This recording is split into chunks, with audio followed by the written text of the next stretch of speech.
Assalamualaikum warahmatullahi wabarakatuh. Sahabat yang dirahmati oleh Allah Subhanahu wa taala, Kiai Abdul Hamid atau Mbah Hamid Pasuruan tetap dikenang hingga kini.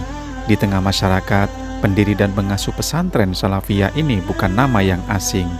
Meskipun tak pernah berkiprah di dunia politik sebagaimana para kiai kondang pada umumnya. Abdul Hamid lahir tahun 1914 di Lasem, Rembang, Jawa Tengah.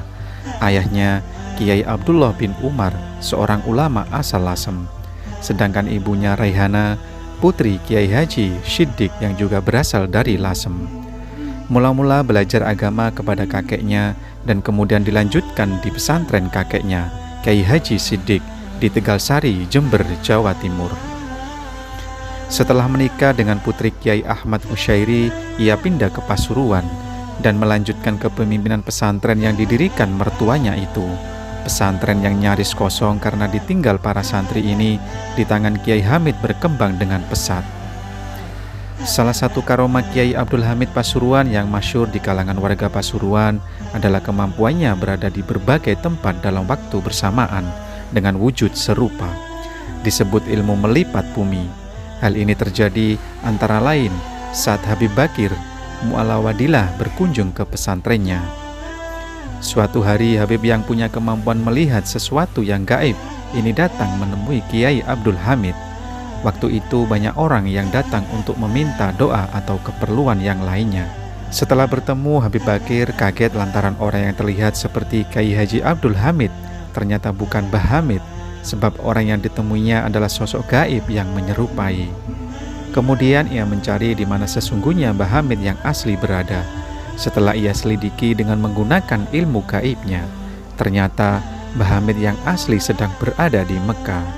Karomah Kiai Haji Abdul Hamid juga pernah ditunjukkan kepada seorang Habib sepuh yang datang kepadanya. Ia bertanya, kemana sang Kiai pergi ketika digantikan oleh sesosok gaib yang menyerupainya. Mbah Hamid tidak menjawab, tetapi langsung memegang Habib tua itu.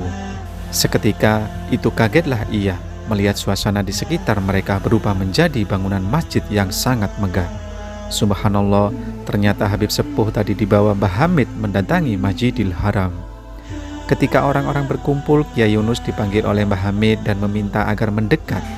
Beberapa saat kemudian datanglah seorang pemuda mengenakan pakaian yang sedang ngetren waktu itu.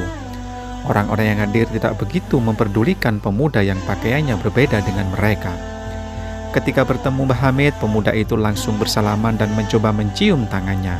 Mbah Kiai Hamid menolak dan justru dia sendiri yang ingin mencium tangan pemuda itu. Pemuda itu pun menolak. Kiai Yunus yang menyaksikan adegan tersebut kemudian diberitahu oleh Mbah Hamid bahwa pemuda itu adalah Nabi Khidir. Lalu sang pemuda berganti pakaian dengan pakaian yang sudah kotor. Ia membersihkan selokan di sekitar kediaman Mbah Hamid sampai waktu zuhur, kemudian pergi.